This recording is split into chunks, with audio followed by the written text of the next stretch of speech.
living well on Light Rock. For people who have been told that they need a fusion in their neck, disc replacement surgery may be an alternative. Here to tell us about it is Dr. Barrett Woods. He's a spinal surgeon with the Rothman Institute. So disc replacement's been around for about 10 years. It's relatively new compared to spinal fusion, which is about 50 years old. Tell us what happens with a disc replacement. Sure. So a cervical disc replacement, instead of fusing two vertebrae together, essentially you maintain that motion. So you still take the pressure off the spinal cord as well as the nerves in the neck, but you do not fuse the bones together. One of the concerns with a spinal fusion is, one, you limit motion.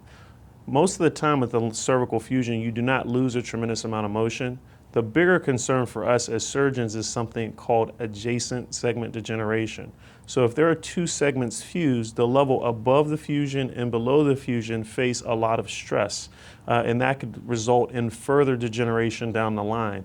A disc replacement maintains motion and thus does not disperse those forces unevenly to the disc above or disc below, and thus may prevent or limit the amount of adjacent segment degeneration and prevent further surgery needed in the future. Who would be a candidate for disc replacement? Well, in order to have a disc replacement surgery, you need to have no arthritis in your neck. So if you have significant arthritis in your neck, preserving motion across an arthritic segment is kind of like driving a car with a flat tire.